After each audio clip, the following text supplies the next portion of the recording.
My name is Lauren Bryn. I'm the Assistant Commissioner of the MIAA, and I'm very excited to be here today with Christina Shadid of St. Mary's College. Christina, how are you today? I'm good. How are you? Good. So tell me a little bit about yourself. I'm Christina Shadid. I am a junior at St. Mary's College playing basketball. I'm all the way from Norman, Oklahoma, so it's kind of a long ways, but I'm a shooting guard and a comm major. Obviously, you've had some time in the MIAA. Describe what makes the MIAA special to you and maybe some of your favorite rivals within the conference. So going into the MIAA, I really didn't know exactly what it was going to be like. I'm all the way from Oklahoma, so I knew about Hope, I knew about St. Mary's, and they're very different. But coming in, I didn't realize how competitive and how fun it would be. I think going into every game, we know we're going to face competition, so we prepare for it in practice, and our team chemistry on and off the court makes it a lot of fun. But my favorite rivalry is probably against Albion or Adrian. I don't know, those games are just fun. I always like to play Hope just because it's like I know I'm going head in to it and it's like weeks of preparation for it.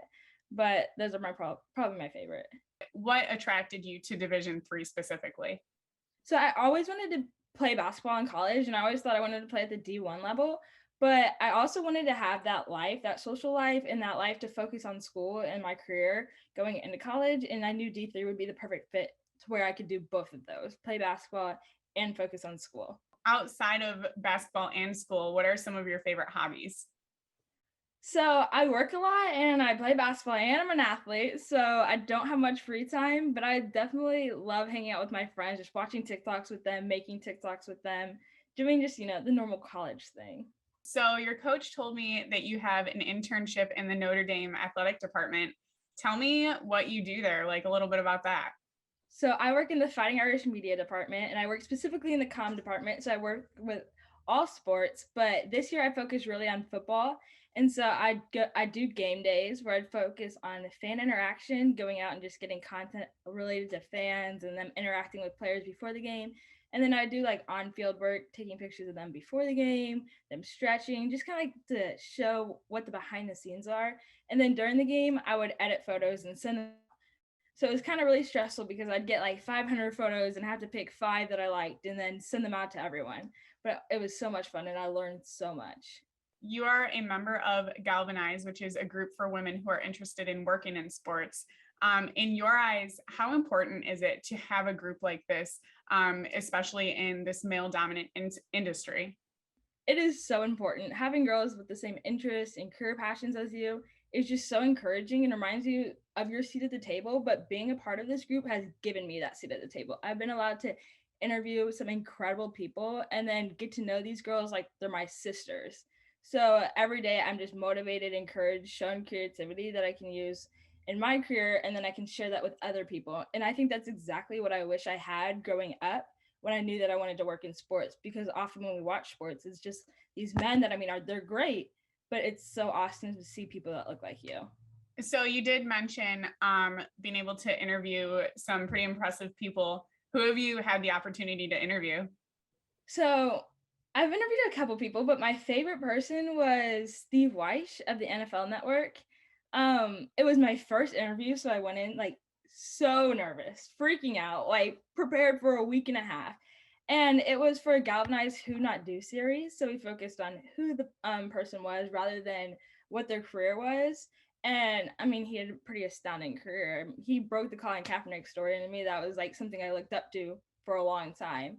So it was really cool to see and relate to him as a person rather than just like looking up to him for his job.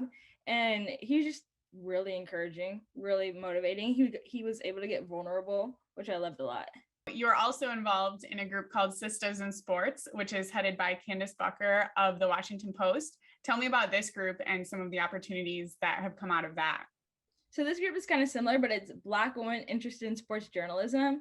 So basically we meet seasonally. So maybe for like 6 weeks we'll meet and we just basically meet with sports journalists and editors and beat writers all around the United States. That can go from like Orlando to like NBA beat writers. And basically they just give us career advice, tell us their stories, And then every once in a while, there'll be a career opportunity that they'll offer us.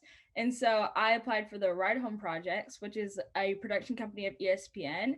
They do Around the Horn, Pardon the Interruption. And so for, I think it was about 3 or 4 days, I got to work with them and kind of join in their conferences and their meetings. And that was probably my favorite thing ever. It was just so much fun, and I got to learn so much. And I didn't think I was interested in production, but I got to learn a little bit behind the scenes, like how it's all done. I'm like, okay, maybe I can be behind the camera. What is your dream job in sports? I always said I wanted to be the next Maria Taylor, but my Galvanized sisters reminded me I could be the first Christina Shadid. So I think I still want to do sports broadcasting, but I also want to do more player development and telling their stories. So I want players to be able to get vulnerable and remind themselves that they're human too and go out and share their stories.